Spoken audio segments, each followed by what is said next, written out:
사사들의 활동. 첫 번째 사사 온니엘. 하나님은 힘이시다. 하나님은 전진하신다. 온니엘은 움직이다 전진하다라는 뜻의 아타크와 하나님을 뜻하는 엘의 합성어로 하나님은 힘이시다. 하나님은 전진하신다라는 의미입니다. 온니엘은 최초의 사사로 구산 리사라임의 압제에서 이스라엘을 구원하였습니다. 개역 성경은 여호수아 15장 17절을 갈렙의 아우요 그나스의 아들인 온니엘이라고 표현하므로 마치 온니엘이 갈렙의 아우인 것처럼 묘사하고 있습니다. 그러나 표준 세번역에서는 갈렙의 형제 그나스의 아들인 온니엘이라고 하여 원문에 더 가깝게 번역하였습니다. 온니엘은 갈렙의 아우가 아니라 갈렙의 조카로서 갈렙의 사위가 된 자입니다. 첫 번째, 온니엘은 용기 있는 사람이었습니다.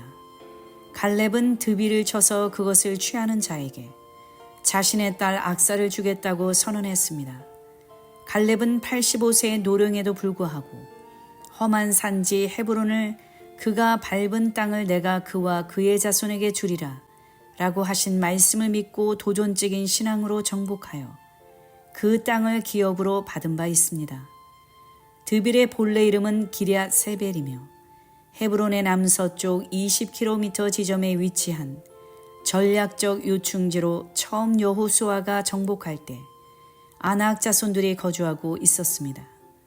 아낙 자손들은 신체가 크고 강건하여 싸움에 능한 용사들이었기 때문에 아무도 선뜻 나서지 않았습니다. 이때 가장 먼저 자원하여 드빌을 정복하여 취한 자가 바로 온니엘입니다. 유다 지파 출신인 그는 유다가 올라갈지니라 보라 내가 이 땅을 그 손에 붙였노라 라고 하신 하나님의 말씀을 강력하게 붙들고 하나님의 힘을 믿고 용맹하게 전진하여 모두가 정복하기를 꺼리는 그 땅을 정복하였습니다. 둘째, 온니엘의 아내가 된 악사는 아버지의 뜻에 온전히 순종하였습니다. 갈렙은 약속한 대로 악사를 온니엘에게 주었습니다. 드비를 정복한 자에게 자기 딸 악사를 아내로 주겠다는 말 속에는 그만큼 악사는 아버지 갈렙에게 소중한 딸이었다는 의미가 담겨 있습니다. 악사는 발목걸이라는 뜻으로 이스라엘 여인들이 발목에 차고 다니는 드러나지 않으면서 은밀하게 빛을 내는 아름다운 장신구입니다. 악사는 그 이름대로 아버지 갈렙의 신앙을 본받아 고상한 믿음을 가지고 자신을 드러내지 않고 부모에게 순종한 지혜를 겸비한 여인이었습니다. 그녀는 온니엘과 결혼하라는 아버지 갈렙의 일방적인 결정에 순순히 순종하였고 또 남방으로 가라라는 아버지의 명령에도 아무런 불만을 표하지 않고 순종하였습니다. 여기 남방은 온니엘이 정복하여 차지한 드빌 지역을 가리키며 히브리어 네겝으로 남쪽이라는 뜻 외에도 거칠고 메마른 땅이라는 뜻을 가지고 있습니다. 드빌 지역은 사막처럼 건조하고 메마른 지역이었습니다. 악사는 아버지 갈렙에게 순종하였을 뿐만 아니라 지혜로운 딸이었습니다. 그녀는 먼저 남편 온니엘에게 아버지 갈렙에게 밭을 구하자라고 제안했습니다. 이 밭은 히브리어 사대로 농사를 지을 수 있는 평지를 의미합니다. 악사는 자신이 앞으로 살아야 할 거칠고 메마른 남방에서 농사를 지을 수 있는 땅이 꼭 필요하다는 것을 미리 내다보았던 것입니다. 악사가 이러한 생각을 가지고 나귀에서 내리자 갈렙이 내가 무엇을 원하느냐 라고 물었습니다.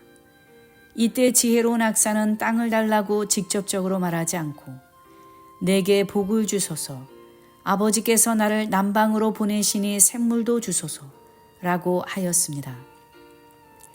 여기 샘물에 해당하는 히브리어 굴로투마임은 복수형으로 하나의 샘이 아니라 물이 풍부한 여러 개의 샘을 가리킵니다. 샘물이 풍부한 지역의 땅은 당연히 농사 짓기에 적합한 좋은 땅입니다. 지혜로운 여인 악사는 샘물을 요구함으로써 자연이 좋은 땅을 얻게 된 것입니다. 이에 갈렙은 악사에게 윗셈과 아랫셈을 주었습니다. 윗샘과 아랫샘은 높은 지역이나 낮은 지역 모두에 물을 제공할 수 있기 때문에 물이 귀한 남방에서는 매우 귀한 재산이었습니다. 이처럼 갈렙이 아비에게 순종하여 지혜롭게 강구하는 딸 악사에게 윗샘과 아랫샘을 주었듯이 어떠한 악조건 속에서도 불평하지 않고 하나님의 말씀에 전폭적으로 순종하고자 하는 성도에게 하나님은 각양 좋은 축복을 아끼지 않고 풍족하게 부어 주십니다. 셋째, 온니엘은 구산 리사라임의 압제에서 이스라엘을 구원하였습니다. 이스라엘이 여호와의 목전에 악을 행하고 바알과 아스라를 섬길 때 하나님은 메소포타미아 왕 구산 리사라임을 통해서 이스라엘을 8년 동안 압제하도록 하셨습니다. 이스라엘 자손이 하나님께 부르짖자 하나님은 온니엘을 세워 구산 리사다임의 손에서 구원하시고 40년 동안 태평하게 하셨습니다.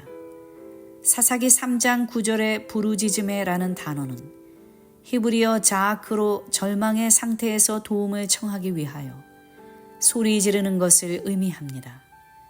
이스라엘 백성이 8년간 압제에 시달려 크게 부르짖을 때에 하나님께서 그들을 위하여 한 구원자 온니엘을 보내셨던 것입니다. 훗날 분열왕국 시대의 아수르 왕 산헤립이 18만 5천 명의 대군을 이끌고 와서 예루살렘을 포위한 적이 있습니다. 이때 히스기야 왕과 이사야 선지자는 하늘을 향하여 부르짖어 기도하였습니다. 여기 부르짖어라는 단어도 사사기 3장 9절과 똑같이 히브리어 자아크입니다. 히스기야 왕과 이사야 선지자의 부르짖는 기도를 들으신 하나님은 한 천사를 보내어 하룻밤에 18만 5천 명이 순식간에 송장이 되게 하셨습니다. 히브리서 11장 33절에 저희가 믿음으로 나라들을 이겼다라는 말씀처럼 히스기야와 이사야의 믿음의 기도가 아수르라는 대국을 물리치고 승리케 하였던 것입니다. 이처럼 기도는 하나님의 능력이 역사하는 최대 무기입니다. 어려운 고통 속에서 상한 마음으로 통회하며 간절히 기도할 때 하나님은 우리와 가까이 해 주시고 만나 주십니다. 오직 믿음으로 낭망치 않고 끝까지 기도할 때 하나님은 반드시 택하신 자들의 원한을 풀어주시고 응답해 주실 것입니다. 온니엘이 구산 리사다임을 이기고 이스라엘을 구원한 것은 그에게 여호와의 신이 임하였기 때문입니다. 하나님의 역사를 이루기 위해서는 하나님의 신이 임하여야 합니다. 오직 성령의 역사로 하나님의 힘과 권능을 받을 때 전도와 선교의 지경이 확장됩니다. 사도행전 9장 31절에서 그리하여 온 유대와 갈릴리와 사마리아 교회가 평안하여 든든히 서가고 주를 경외함과 성령의 위로로 진행하여 수가 더 많아지니라 라고 말씀하고 있습니다. 오늘날에도 성령의 권능은 하나님의 구속사를 전진시키는 강력한 원동력입니다. 두 번째 사사 에훗, 강한 결합, 연합. 이스라엘 자손이 사사 온니엘 후에 또 여호와 앞에 악을 행하여 범죄함으로 하나님이 모압 왕 에글론을 강성케 하여 이스라엘을 대적하게 하셨습니다. 이때 또 이스라엘 자손이 여호와께 부르짖음으로 그가 에훗을 한 구원자로 세우셨습니다. 에훗은 히브리어 에후드로 연합하다라는 뜻의 오하드에서 유래되어 강한 결합, 연합, 일치, 통일이라는 뜻을 가지고 있습니다. 첫 번째, 에훗은 약점을 가졌지만 하나님께 쓰임받았습니다. 사사기 3장 15절에서 에훗은 왼손잡이라고 말씀하고 있습니다. 왼손잡이는 히브리어로 이시, 이테르, 야드, 에미노인데 이것은 왼손잡이라는 뜻보다 오른손이 제9시를 못하는 사람이라는 뜻이 더 정확합니다. 에훗은 오른손의 아들이라는 뜻의 베냐민 지파 출신임에도 불구하고 오른손을 사용할 수 없는 치명적인 약점을 가진 사람이었습니다. 그러나 하나님은 오른손이 정상인 수많은 사람들 대신 오히려 그 손을 제대로 쓰지 못하는 에훗을 사용하셨습니다. 그것은 에훗이 하나님과 연합된 자였기 때문입니다. 하나님은 하나님과 연합하는 약한 자를 사용하시어 하나님을 등진 강한 자를 부끄럽게 하십니다. 세상에서 천하고 멸시당하며 없는 자들을 특별하게 선택하시어 세상에서 지혜 있고 강하고 유력하다 하는 자들을 폐하십니다. 하나님을 온전히 의지할 때 우리의 약점은 도리어 그분의 능력이 강력하게 역사할 수 있는 통로가 됩니다. 두 번째, 하나님께서 모압을 강성케 하사 이스라엘을 대적하게 하셨습니다. 구산 리사다임의 압제 아래 8년 동안 겪은 극심한 고통과 비참한 생활을 잊어버리고 이스라엘이 또 여호와의 목전에 악을 행할 때 하나님은 모압 왕 에글론을 강성케 하사 그들을 대적하게 하셨습니다. 강성케 하다에 해당하는 히브리어 하자크는 돕다, 붙잡다라는 뜻입니다. 지금까지 이스라엘을 붙들어 주신 하나님께서 대신 모압을 그 권능의 손으로 붙들어 강성하게 하신 것입니다. 하자크는 강한 전투력뿐만 아니라 정신적인 힘을 불어넣어 용기 백배하게 만드셨다는 뜻을 가지고 있습니다. 하나님이 모압 왕 에글론의 군사력과 정신력까지 강화시켜 이스라엘을 대적하도록 만드신 것입니다. 에글론은 자신의 세력이 강성해지자 암몬과 아말렉 자손들과 연합하여 이스라엘의 관문인 종려나무 성읍을 단숨에 점령하였습니다. 암몬과 모압은 영영이 이스라엘 총회에 들어올 수 없는 민족이며 아말렉은 그 이름을 천하에서 도말할지니라 라고 하는 저주를 받은 민족으로 이스라엘이 가장 천대하고 멸시했던 민족들입니다. 그런 자들에게 이스라엘은 대항할 겨를도 없이 가장 좋은 땅을 빼앗기고 18년 동안이나 꼼짝없이 종노릇하며 곡물까지 바치는 수치와 고통을 당한 것입니다. 하나님은 그 택한 백성이 반복하여 패역한 길로 행할 때 대적들을 강성케 하여 가장 좋은 것들을 빼앗아 가게 하심으로 징계하시고 다시 하나님을 찾게 만드십니다. 세 번째, 에훗은 모압 왕 에글론을 죽이고 이스라엘을 구원하였습니다. 에훗은 조공을 바치는 책임자로 모압 왕에게 보내졌습니다. 그는 왕에게 은밀히 할 말이 있다고 속여 왕이 홀로 있는 다락방에 들어가서 오른쪽 다리 옷 속에 숨겼던 한 규빗대는 작은 검으로 모압 왕을 죽였습니다. 그리고 에훗은 에브라임 산지에서 나팔을 불고 자기를 따르는 용사들에게 나를 따르라, 여호와께서 너희 대적 모압 사람을 너희의 손에 붙이셨느니라 라고 외치며 앞장서서 갔습니다. 에훗은 이스라엘을 구원하는 과정에서 탁월한 지도력을 보여준 사람이었습니다. 첫째, 에훗은 뒤에서 지휘만 하지 않고 백성 앞에 서서 전쟁터에 나가 싸우는 지도자였습니다. 사사기 3장 27절에서 에훗이 앞서가며 라고 말씀하고 있습니다. 둘째, 에훗은 에글론을 죽인 후에도 영웅의식에 빠지지 않고 동족의 힘을 합하여 모압 사람들을 몰아냈습니다. 하나님의 일을 할 때는 독불장군으로 혼자 하는 것보다 여러 사람의 힘을 합하는 자세가 필요합니다.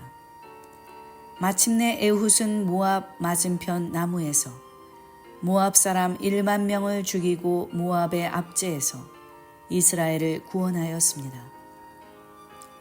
그 후에 이스라엘은 80년 동안 태평하였습니다. 에훗의 통치기간 80년은 사사시대 중에서 가장 오랜 평화의 기간이었습니다. 이스라엘은 에훗의 통치 속에서 자유와 평화를 마음껏 누리며 살 수 있었으니 모두가 하나님의 각별하신 은혜였습니다. 비록 범죄하여 하나님의 징계를 받을지라도 그 징계 속에서 깨닫고 회개하여 다시 계속해서 하나님과 강하게 연합하여 살 때 진정한 평화의 삶을 지속할 수 있습니다. 세 번째 사사 삼갈, 검, 신이 주셨다. 에훗 후에 세 번째 사사로 기록된 삼갈은 히브리어 샴가르로 그 어원이 분명치 않으나 검, 신이 주셨다라는 뜻입니다. 삼갈에 붙인 아낫은 아들을 낳고 그 아들이 하나님이 주신 아들임을 고백하며 신이 주셨다라는 뜻의 삼갈로 불렀을 것입니다. 삼갈에 붙인 아낫은 히브리어 아나에서 유래하여 응답이라는 뜻을 갖고 있습니다. 첫째, 삼갈은 평범한 농부로서 하나님의 부르심을 받았습니다. 삼갈은 사사기 3장 31절을 볼 때 소모는 막대기로 블레셋 사람 600명을 죽였습니다. 소모는 막대기는 길이가 약 2.5m 되는 둥글고 두꺼운 막대기입니다. 이것은 한쪽이 뾰족하여 밭을 갈 때 소를 자극하기 위하여 사용하였고 다른 한쪽 끝에는 조그마한 삽이 달려 있어서 밭을 손질하는 데 사용되었습니다. 이렇게 평범한 막대기가 하나님의 능력을 나타내고 이방인을 죽이는 검과 같은 무기로 사용되었습니다. 하나님은 홍해를 가르시고 이스라엘 백성을 출애굽시키는 거대한 역사를 이루실 때도 모세의 손에 든 지팡이를 사용하셨습니다. 겉보기에 평범한 지팡이도 하나님의 능력이 함께하면 하나님의 지팡이가 되고 놀라운 기적을 일으키는 도구가 됩니다. 삼갈은 평범한 농부였으나 하나님이 능력을 부어주심으로 소모는 막대기 하나로 민족을 구원하는 위대한 사사가 되었던 것입니다. 둘째, 삼갈은 블레셋의 압제에서 이스라엘을 구원하였습니다.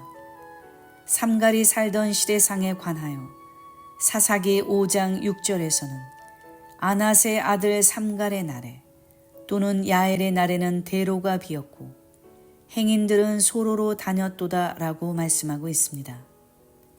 대로는 히브리어 오라흐의 복수형으로 단 하나의 길이 아니라 이스라엘 전역에 걸쳐 있는 큰 도로들을 의미합니다. 이 길들은 주로 여행이나 상거래를 위해 사용된 도로인데 이런 대로들이 비어 있었다는 것은 블레셋의 압제로 대로에서 폭력과 약탈이 빈번히 일어났던 무법천지의 사회상을 반영합니다. 소로의 소라는 단어는 히브리어 아칼칼로 작은 이라는 뜻이 아니라 꼬불꼬불한, 구분, 우회하는 이라는 뜻입니다. 사람들은 대로를 피하여 다른 사람들의 눈에 잘 띄지 않는 꼬불꼬불한 길로 다녔던 것입니다. 이를 통해 블레셋의 압제가 얼마나 폭압적이었는지를 알 수 있습니다. 이러한 상황에서 삼갈은 소모는 막대기로 블레셋 사람 600명을 죽이고 이스라엘을 구원한 것입니다. 당시 블레셋은 지중해변에 거주하면서 동쪽으로 세력을 확장시키려 할 만큼 힘이 막강했습니다. 그러나 하나님은 사사 삼갈에게 능력을 부어주셔서 소모는 막대기 하나로 물리치게 하셨습니다. 성도의 승리 비결은 무기의 질이나 군사의 수에 있지 않고 오직 하나님이 주시는 능력에 달려 있습니다. 사사 삼갈을 통해 얻는 중대한 교훈은 하나님의 구속 역사에서는 뛰어난 능력이나 특별한 자질을 갖추었다 하여 쓰임을 받는 것이 아니라는 사실입니다. 심지어 날 때부터 소경된 자도 하나님의 하시는 일을 나타내는 자로 쓰임받았습니다. 하나님 앞에서 우리 자신은 무능하고 보잘것없으나 하나님의 손에 들리기만 하면 그 능력으로 큰 역사를 이룩하고 하나님의 영광을 드러낼 수 있습니다. 겉으로 보기에는 아주 미약하고 우둔한 자일지라도 하나님이 말씀으로 깨우쳐 주시고 능력을 주시면 그분의 손에서 날카로운 검으로 크게 쓰임받게 됩니다. 네 번째 사사 드보라, 꿀벌, 벌. 드보라는 히브리어 데보라로 벌, 꿀벌이라는 뜻이며 말하다, 명령을 내리다라는 의미의 다바르에서 유래되었습니다.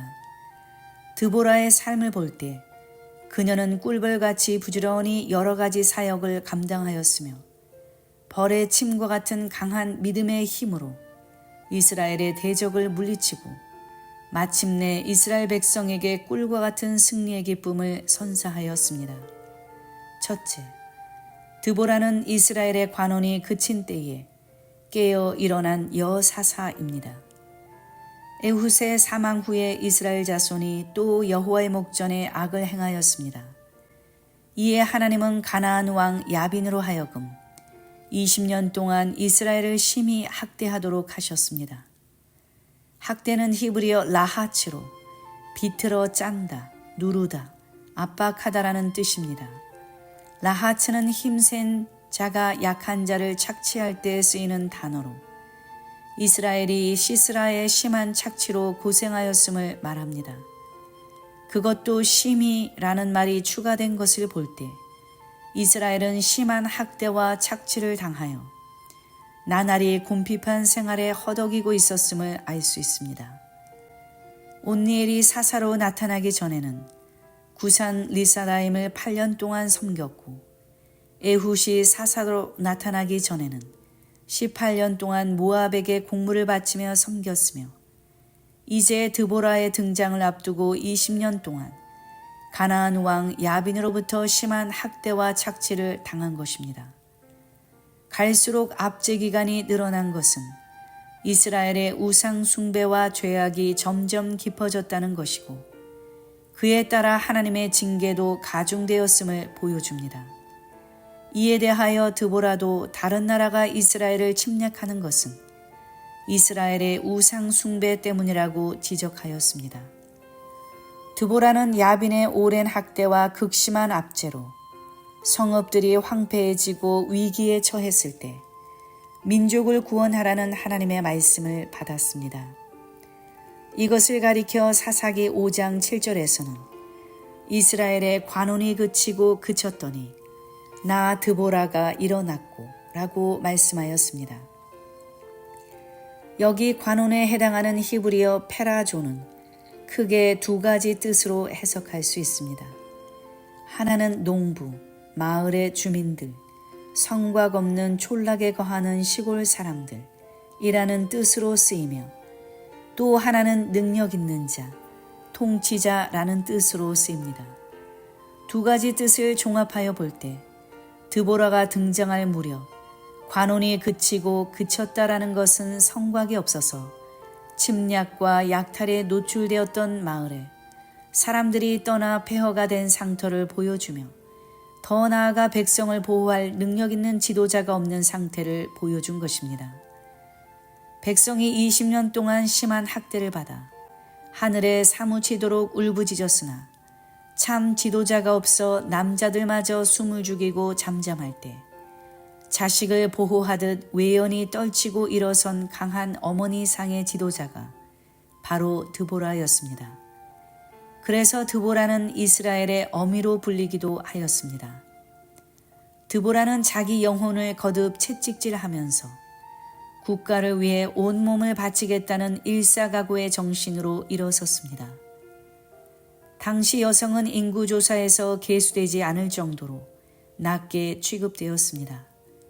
그러나 드보라는 유일한 여사사로서 이스라엘 백성에게 절대적인 지지를 받았으며 당시 무감각한 지도자들을 일깨워 신앙으로 무장시켰습니다.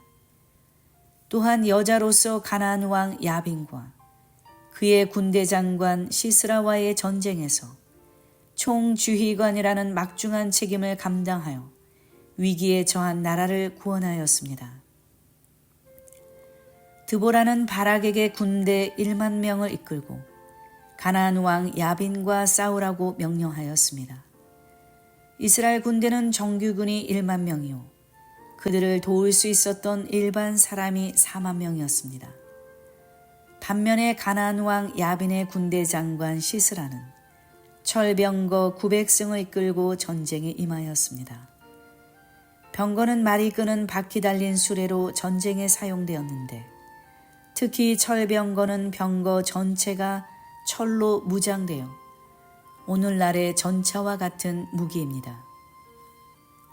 유다 지파가 가나안을 정복하기 위해 골짜기의 거민과 싸울 때 그들이 소유한 철병거 때문에 쫓아내지 못할 정도로 당시의 철병거는 막강한 위력을 가진 무기였습니다. 시스라는 철병거 900승뿐만 아니라 온 군사를 동원했습니다. 가나안 왕 야빈이 20년 동안 이스라엘 자손을 심히 학대한 것을 볼 때 야빈의 온 군사는 실로 엄청난 숫자였을 것입니다. 이스라엘의 1만 명 군사는 철병거 900승을 앞세운 야빈의 온 군사와 맞서기에는 너무도 미약한 병력이었습니다. 드보라는 자신이 전하는 말씀이 하나님 여호와께서 명하신 말씀이라고 하면서 바락에게 이스라엘 하나님 여호와께서 이같이 명하지 아니하셨느냐 그를 내 손에 붙이리라 라고 선포하였습니다. 바락은 드보라가 함께 가는 조건에서만 가겠다고 하였고 이에 드보라도 함께 올라갔습니다. 이때 드보라는 바락에게 일어나라 이는 여호와께서 시스라를 내 손에 붙이신 날이라 여호와께서 너의 앞서 행하지 아니하시느냐 라고 담대히 외치며 승리의 확신을 심어주었습니다.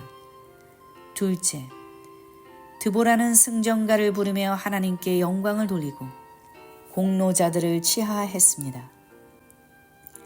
이스라엘의 전역으로 볼 때 야빈 왕과 그의 군대 장관 시스라의 철병거 부대는 도저히 당할 수 없는 상대였으나 하나님의 간섭과 섭리로 승리할 수 있었습니다.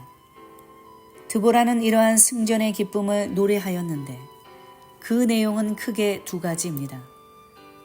첫째, 하나님의 전적인 도우심으로 승리하였음을 찬송하였습니다. 전쟁에서 이스라엘의 두령과 백성이 열심히 싸웠지만 드보라는 배후에 하나님의 도우시 있었음을 감사하면서 하나님을 찬양하였습니다. 하나님께서 시스라의 강한 군대를 치시려고 친히 강림하셨습니다.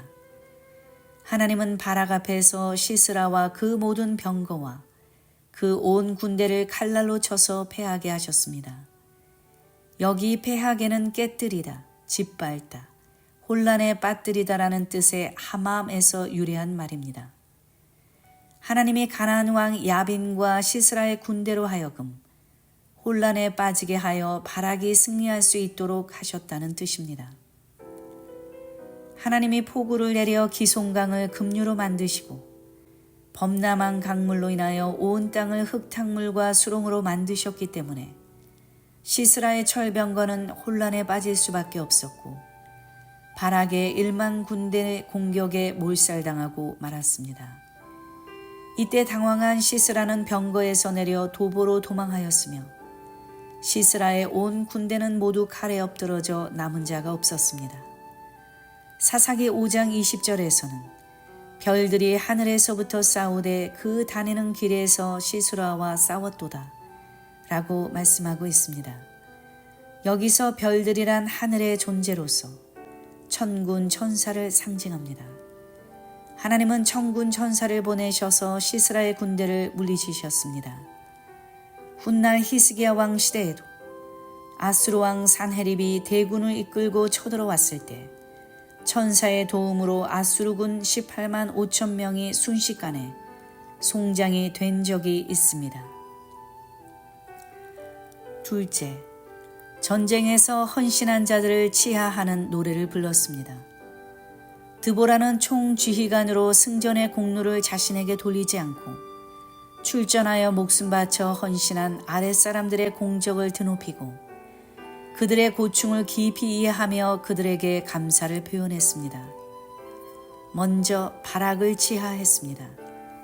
사사기 5장 12절에서 일어날지어다 바락이여 아비노암의 아들이여 내 사로잡은 자를 끌고 갈지어다 라고 말씀하고 있습니다. 바락은 번개라는 뜻으로 납달리 지파 아비노암의 아들입니다. 바락은 나라가 어려울 때 믿음으로 일어났습니다. 그는 야전 사령관으로 전쟁의 총지휘관 드보라를 도우며 목숨을 걸고 싸웠으며 히브리서 11장 32절에는 믿음의 사람으로 기록되었습니다. 둘째, 방백들과 백성을 치하했습니다. 사사기 5장 9절에서 내 마음이 이스라엘의 방백을 사모함은 그들이 백성 중에서 즐거이 헌신하였습니다. 여호와를 찬송하라 라고 노래하였습니다.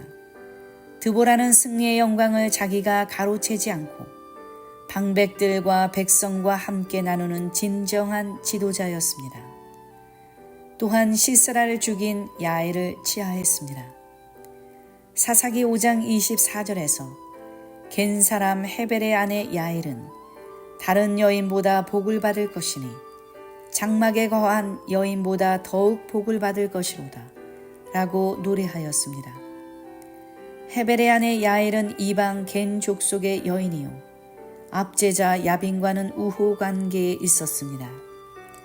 그러나 야빈의 군대 장관 시스라가 그녀의 장막에 피하여 깊이 잠들었을 때 야엘이 그의 살적의 방망이로 말뚝을 박아 죽였습니다.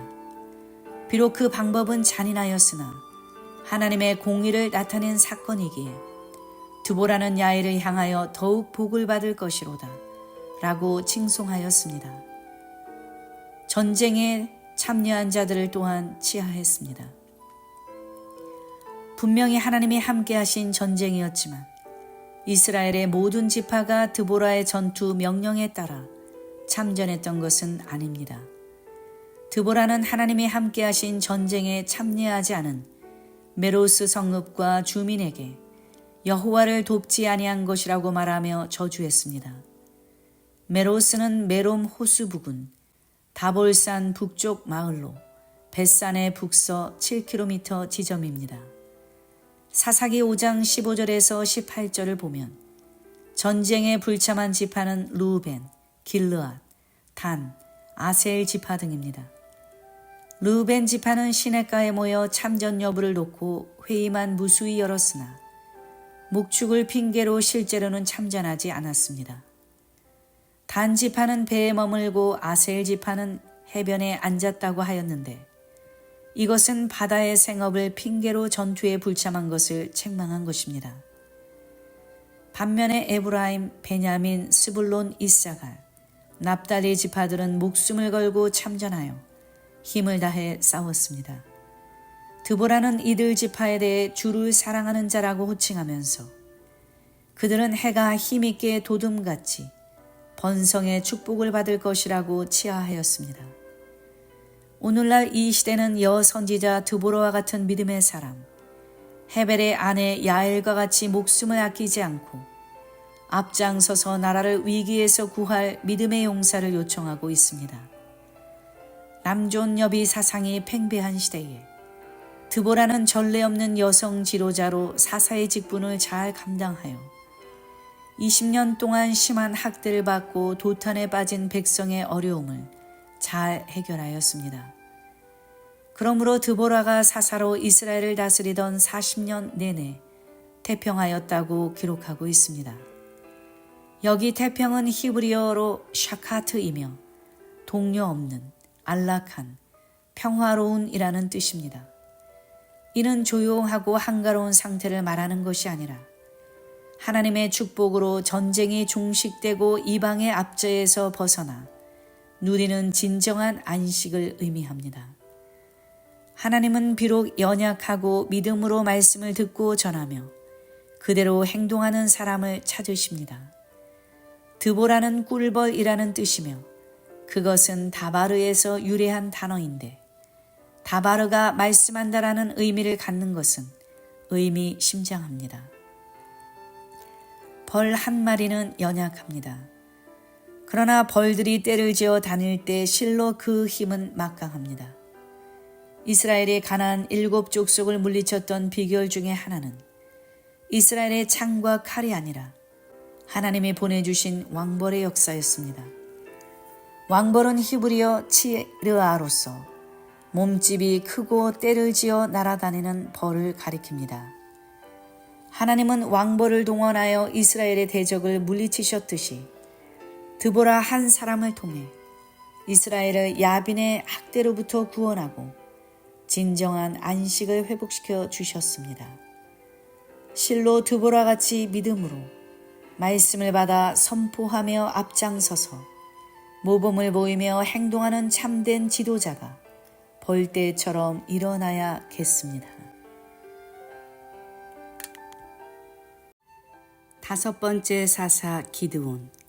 나무를 베는 자, 벌목근 용사.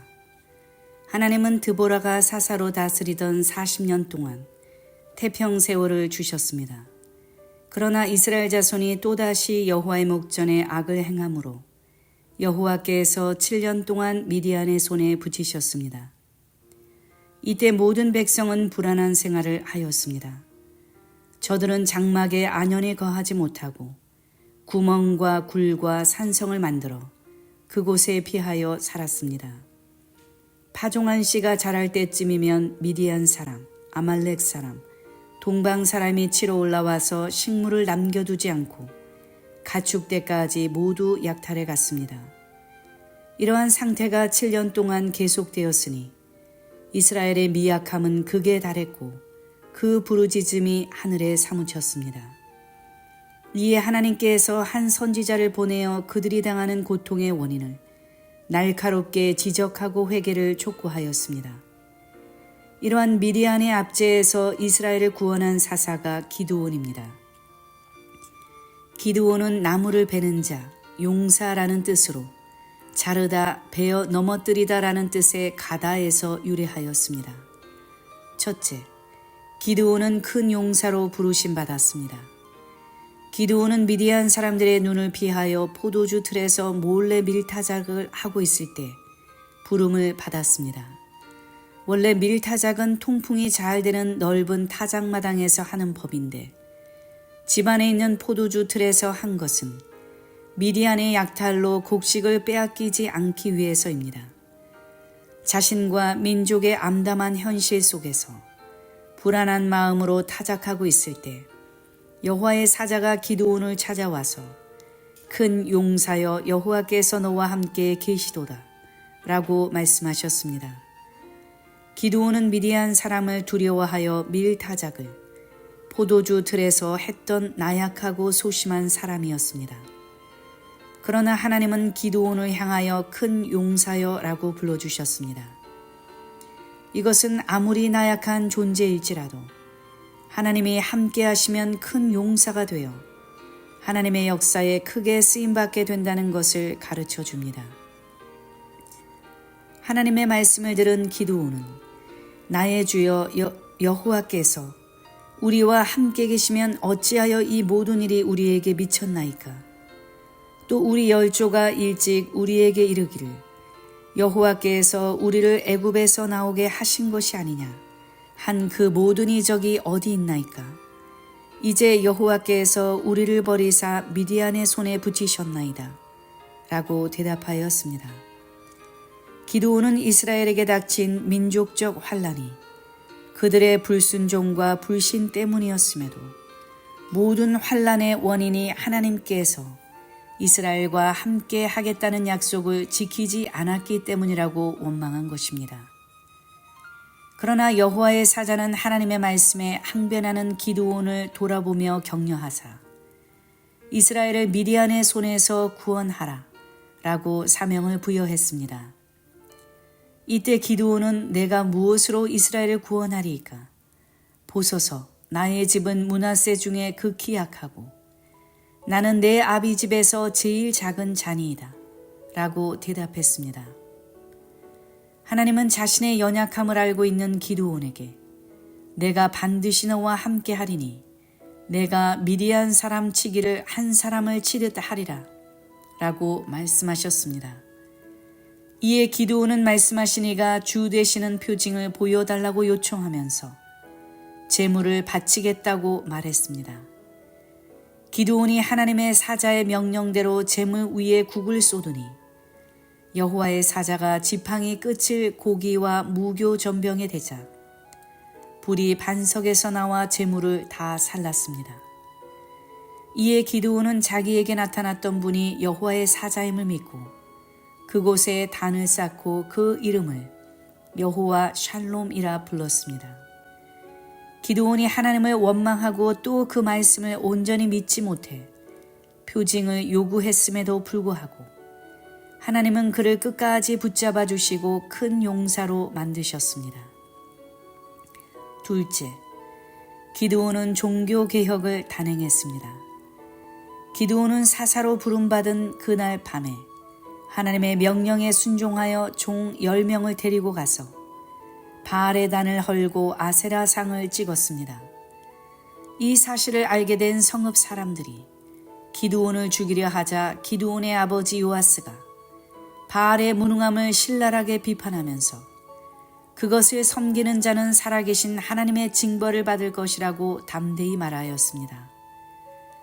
그리고 그는 그 아들 기드온을 여룹바알이라 새로 이름하였습니다. 사람들이 후에 바알을 빼고 베셋을 넣어 기드온을 여룹베셋이라 불렀습니다. 얼마 후 미디안이 이스라엘에 대해 공격 태세를 갖추자 기드온에게 하나님의 신이 강림하였고 그는 미디안과 전쟁을 하기 위하여 나팔을 불어 백성을 모았습니다. 그리고 하나님께 표징을 요청하였습니다. 하나님은 기드온의 요청대로 이스라엘이 양털에만 있고 사면 땅은 마르는 표징과 양털만 마르고 사면 땅에는 이슬이 있는 표징을 모두 보여주셨습니다. 하나님은 이스라엘을 구원하시려고 의심 많은 기드온을 끝까지 용납하고 참으시면서 하나님의 크신 사랑을 나타내셨던 것입니다. 셋째, 기드온은 300명의 용사를 선발하였습니다. 기드온이 미디안과 전쟁을 시작하려고 하자 3만 2천 명의 군사들이 모여들었습니다. 13만 5천 명의 미디안 군사에 비하면 엄청난 열세입니다. 그런데 하나님은 너를 좇은 백성이 너무 많은즉 백성의 수를 줄이라고 강력히 명령하시고 그렇게 하지 않으면 미디안 사람을 너희 손에 붙이지 않겠다 라고 선언하셨습니다. 그 이유는 이스라엘이 하나님을 거스려 자긍하기를 내 손이 나를 구원하였다 라고 착각할 수 있기 때문입니다.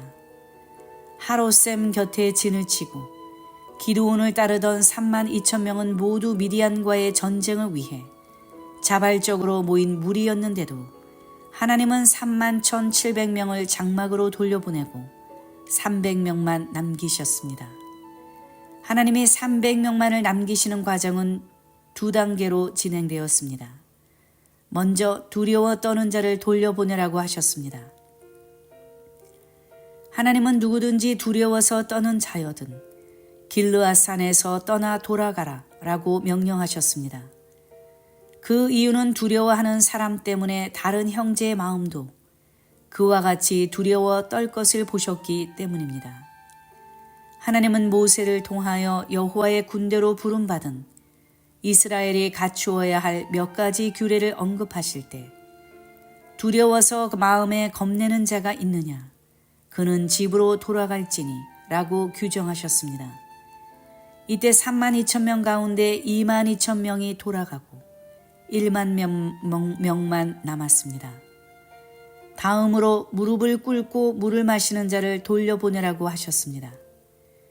남아있는 1만 명의 군사를 물가로 데리고 가서 물을 마시게 하자 절대 다수인 9,700명이 무릎을 꿇고 물을 허겁지겁 마셨습니다.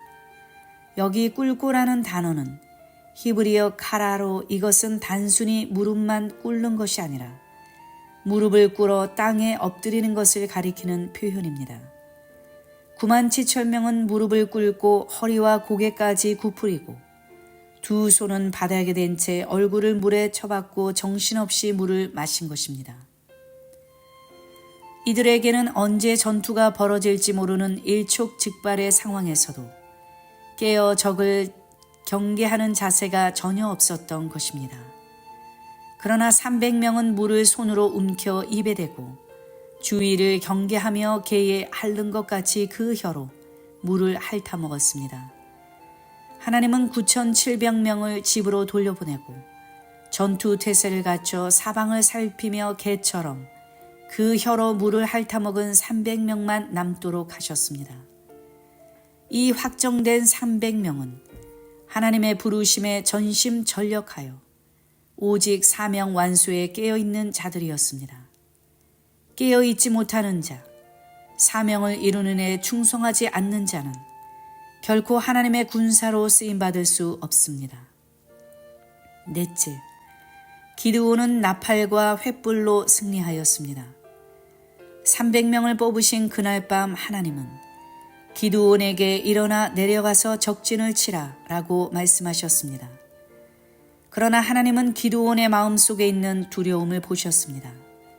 왜냐하면 기드온과 300명의 보잘것없는 숫자에 비해 미디안 사람과 아말렉 사람과 동방의 모든 사람은 메뚜기의 중다함 같고 또 그 약대의 무수함이 해변의 모래같이 많았기 때문입니다. 그래서 결정적인 확신을 주시기 위해 부하 부라를 데리고 적진에 내려가서 그들이 하는 말을 들으라고 하셨습니다. 적진에서 하는 말을 듣는 순간 너의 손이 강하여지고 능히 적군을 칠 수 있게 된다 라고 말씀하셨습니다. 기드온은 하나님의 명령대로 부라를 데리고 정탐하러 적진에 들어갔습니다. 이때 한 적병이 자기가 꾼 꿈에 대해 보리떡 한 덩어리가 미디안 진으로 굴러들어와서 한 장막에 이르러 그것을 쳐서 무너뜨려 엎드러뜨리니 곧 쓰러지더라 라고 말했습니다. 그 꿈을 들은 다른 병사는 그 꿈에 대해 이는 다른 것이 아니라 이스라엘 사람 요아스의 아들 기드온의 칼날이라. 하나님이 미디안과 그 모든 군대를 그의 손에 붙이셨느니라 라고 해몽하였습니다. 기드온은 미디안 병사의 꿈과 그 해몽을 듣고 하나님께 경배하였고 이스라엘 진중으로 돌아와 일어나라 여호와께서 미디안 군대를 너희 손에 붙이셨느니라 라며 승리를 확신했습니다. 적진의 병사의 꿈에 나온 보리떡 한 덩어리는 빈민계층이 먹던 음식으로 바로 미천하고 연약한 기드온을 가리키며 한 장막은 미디안 전체 장막을 하나로 표현한 것입니다.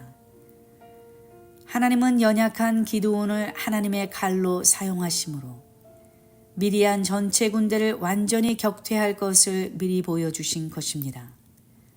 이경초, 즉 밤 10시에서 11시 사이에 기드온과 100명이 진가에 이르러 본즉 미디안 진의 보초가 교대할 때임을 보고 즉시 나팔을 불고 항아리를 부수었습니다. 바로 뒤이어 나머지 군사들도 일제히 기드온의 행동을 그대로 따라서 나팔을 불며 항아리를 부수면서 여호와와 기드온의 칼이여 라고 외쳤습니다. 100명씩 세대를 이룬 300용사는 적진을 빙 둘러 원을 이루며 에워싼 채로 포위망을 좁히지도 않고 각기 당처에 서서 전혀 요지부동의 자세로 계속하여 나팔을 불며 횃불을 들고 함성을 질렀습니다. 300개의 나팔 소리가 모래산 앞 골짜기를 쩌렁쩌렁 울리고 300개의 항아리가 부서지는 소리와 함께 300개의 횃불이 진 사방을 대낮처럼 밝히며 타올랐습니다. 원래 전쟁 나팔은 한 방향에서 한두 사람이 불게 되어 있습니다.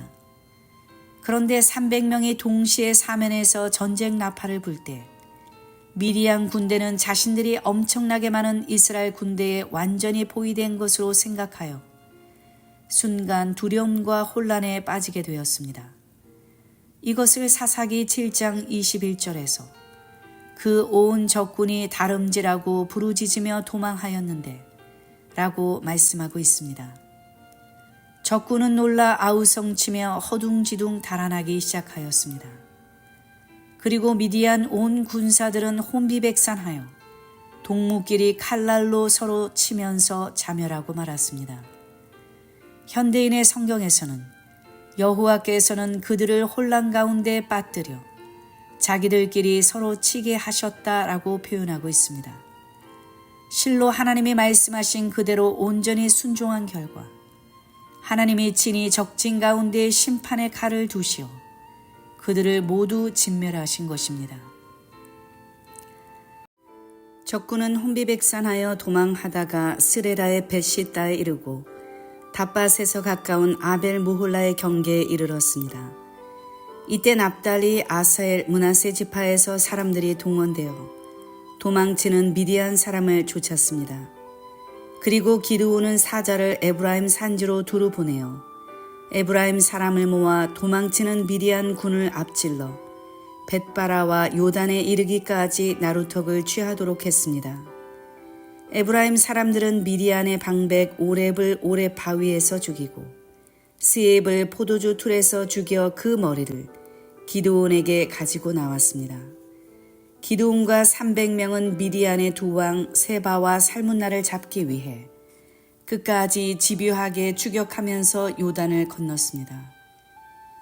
미디안 군대 13만 5천 명은 혼란에 빠져 자기들끼리 서로 칼로 찔러 죽이며 기드온 300용사에게 쫓겨 도망하다가 칼든 자 12만 명이 다 죽임을 당하고 겨우 살아남은 패잔병 15,000명만 갈골에서 세바와 살문나 두 왕과 함께 있었습니다.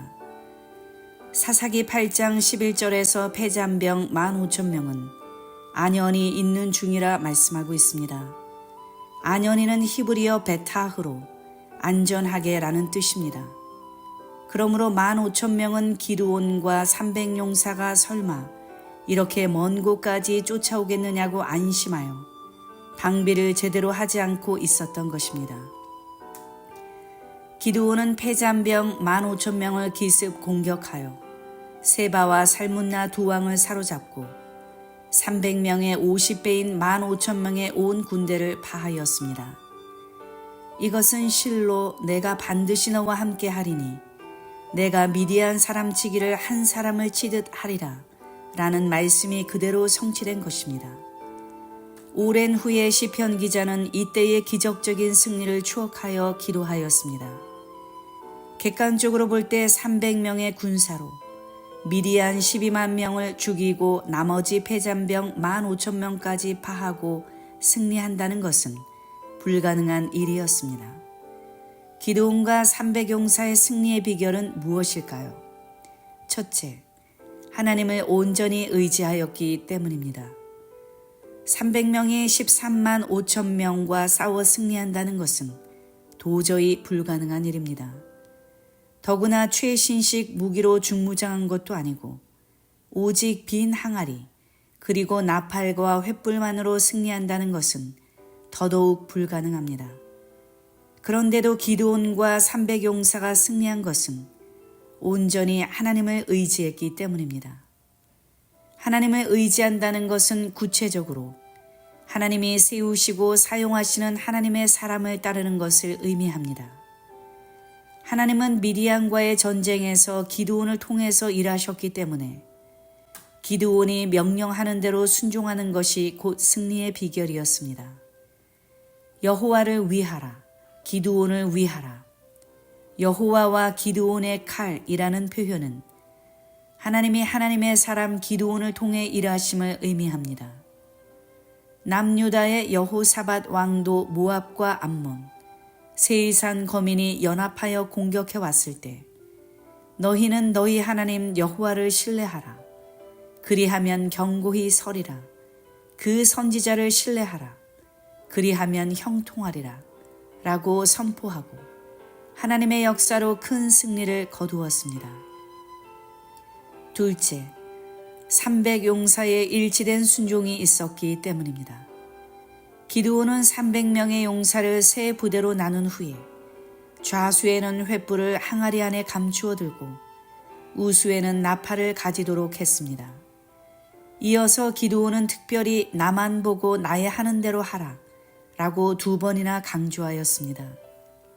300명 중에 단 한 사람이라도 순종하지 않고 제멋대로 행동할 경우 실패할 수밖에 없기 때문입니다. 300명 전원이 기드온을 따라 한 덩어리와 같이 움직이는 행동의 통일, 그것이 곧 승리의 비결이었습니다. 그들이 깨뜨렸던 항아리와 그 속에 감추인 횃불은 깨지기 쉬운 항아리 같은 연약한 인간을 통하여 하나님의 심히 크신 영광이 나타남을 보여줍니다.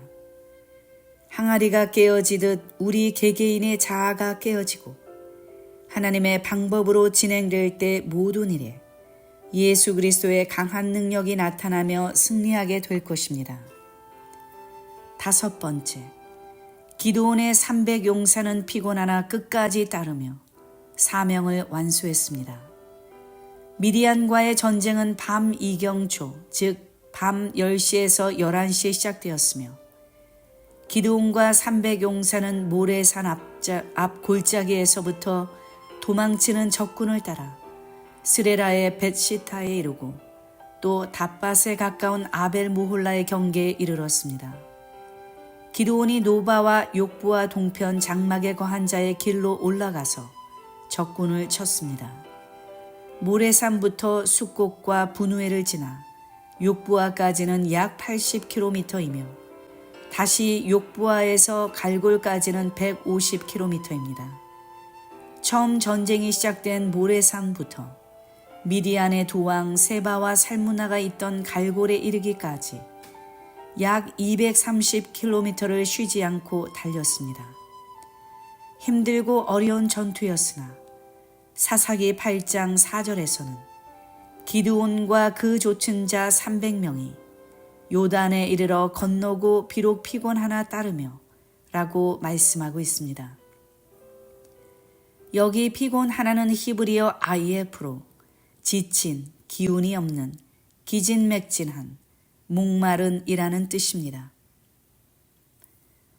이 단어는 자기가 가진 한계 이상으로 힘을 써서 육체가 극도로 필요한 상태를 나타낼 때 사용되었습니다. 기드온의 300용사는 적은 병력으로 13만 5천 명의 대병력과 맞서 싸워야 했으므로 극도로 피곤했던 것입니다. 또한 사사기 8장 4절에 따르면은 히브리어 라다프로 뒤쫓다, 추적하다, 사냥하다라는 뜻이며 어떤 목표물을 절대로 놓치지 않기 위하여 바짝 뒤쫓아가는 것을 의미합니다. 300용사는 기드온의 일거수 일투족을 놓치지 않으려고 바짝 따라가며 오직 하나님의 명령에 순종하였습니다. 특히 따르면은 동사의 분사형으로 300용사가 한 번도 끊어짐이 없이 계속하여 기드온을 쫓아간 것을 의미합니다. 기드온은 피곤한 300용사를 나의 종자라고 불렀습니다. 이들은 장거리를 계속 걸었기 때문에 피곤했습니다. 기드온의 300용사는 미디안과 전투하면서 너무도 힘들고 피곤하여 주저앉고 싶을 때가 많았을 것입니다. 중과 부족이라 이 정도면 되었지 라는 생각으로 중간에 포기하고 싶은 때도 있었을 것입니다. 때로는 기드온이 자신들에게 너무 많은 것을 요구한다고 생각하기도 했을 것입니다. 그러나 300용사는 끝까지 계속하여 기드온을 따라갔습니다. 그들은 쓰러질 듯 하면서도 있는 힘을 다하여 다시 일어나 적을 향하여 달려갔습니다. 지쳐 쓰러져가는 동료가 있을 때는 그를 부축하며 이 사람아 힘내 라고 용기를 북돋으며 함께 전진했을 것입니다. 마침내 그들은 미디안의 온 군대 13만 5천 명을 완전히 진멸하고 구국의 사명을 완수하였습니다. 무엇보다 그들의 피곤을 가중시킨 것은 자신의 공적과 지위를 내세운 에브라임 지파의 시기와 다툼이었습니다. 에브라임 지파는 미디안과의 전투에 처음부터 자신들을 참가시키지 않은 것에 강한 불만을 나타냈습니다. 이때 기드온은 에브라임의 끈물 포도가 아비에셀의 만물 포도보다 낫지 아니하냐 라고 말했습니다. 여기 끈물 포도는 포도 수확이 모두 끝난 다음에 남아있는 것을 주워 모은 하품의 포도이며 만물 포도는 7월경 첫 포도 수확기에 따는 상품의 포도입니다. 아비에셀은 기드온이 속한 므낫세 지파 한 족속의 이름입니다. 원래는 만물 포도가 끝물 포도보다 좋은 것인데 에브라임의 포도는 워낙 좋아서 그 끝물 포도가 기드온이 속한 아비에셀의 만물 포도보다 더 좋다고 말해준 것입니다. 이것은 전쟁 초기부터 싸운 기드온 집안이 올린 전과보다 전쟁이 끝날 무렵에 싸운 에브라임 지파가 올린 전과가 더 크다는 뜻으로 에브라임 지파를 아주 크게 높여준 것입니다. 이렇게 기드온은 겸손하고 성숙한 신앙의 자세로 에브라임 지파의 공로를 높이 평가해 줌으로써 그들의 욕구불만을 잠재우고 지파 간의 분쟁을 해소하였습니다. 이보다 기드온과 300용사를 더욱 피곤하게 만든 것은 자기 동족의 냉대와 비난이었습니다. 세바와 살문나를 추격하는 기드온의 300용사가 요단을 건너면서 너무도 피곤하여 떡덩이를 요구했을 때 숫곳 사람과 분우엘 사람들은 음식을 내어놓기는커녕 조롱까지 하였습니다. 세바와 살문나가 이끄는 미디안 군대는 15,000명으로 300명의 보잘것없는 기드온 군대에 비하면 막강했으므로 그들의 생각에 기드온이 세바와 살문나를 추격하여 사로잡는 일은 너무나 무모하고 도저히 불가능해 보였을 것입니다. 지금 기드온 군대를 도와주면 미디안 군대가 재정비하여 돌아올 때 보복당할 것이 두려웠던 것입니다. 그들은 하나님의 능력을 완전히 불신하고 자기들의 무사 안을만을 추구하는 이기주의에 빠져 있었습니다. 그러나 기드온의 300용사는 그들의 불신과 냉대와 조롱에도 아랑곳 없이 미디안 세력의 뿌리를 완전히 근절할 목적으로 끝까지 추격하여 미디안의 두 왕을 죽이고 토보를 끝마쳐 이스라엘을 구원하였습니다. 결국 숫곳과 분우엘 사람들은 하나님을 대신한 기드온이 준엄한 심판을 하였는데 숫곳 사람은 들가시와 찔레로 징벌하고 분우엘은 그 망대를 헐고 그들을 죽였습니다. 하나님의 사명을 완수하는 자는 피곤하나 끝까지 따라가는 사람입니다. 뜻을 이루어 가다가 끝을 보지 못하고 도중에 포기해서는 안 됩니다. 말할 수 없는 오해, 환난, 핍박, 조소가 있어 피곤해 피곤을 더할지라도 끝까지 낙심하지 않고 따르는 자에게 기적적인 승리와 구원이 있습니다. 실로 기드온은 거대한 나무와 같은 미디안을 쓰러뜨리고 위대한 승리를 이루었습니다. 여호와의 구원은 사람의 많고 적음에 아무런 관계가 없습니다. 하나님은 보리떡 한 덩어리와 같이 보잘것없고 질그릇같이 연약한 기드온을 통하여 주님의 위대하심을 나타내셨습니다. 하나님이 기드온의 연약한 손을 강하게 하여 주신 결과 그의 300용사는 수적으로 450배나 되는 미디안 대적을 한 사람 치듯 진멸하고 승리하였습니다. 하나님이 역사하신 결과 그 작은 자가 천을 이루었고 그 약한 자가 강국을 이룬 것입니다. 우리는 신앙생활 속에서 자신이 처한 환경을 바라보며 마음이 위축되고 한없이 약해질 때가 있습니다. 그러나 연약한 자에게 더욱 강한 힘을 공급하시는 하나님을 바라보고 결코 낭망해서는 안 됩니다. 오늘도 사명 수행을 위해 믿고 일어서는 자를 굳세게 하시고 주의 오른손이 붙들고 도와주십니다. 오직 하나님을 온전히 의지함으로 모든 의심과 두려움을 떨쳐버리고 피곤하지만 끝까지 전진하시기 바랍니다. 아무리 거대한 나무 같은 대적들을 만날지라도 여호와의 칼로 베어 버림으로써 우리 삶 속에 승전의 기쁨이 충만하시기를 기도합니다.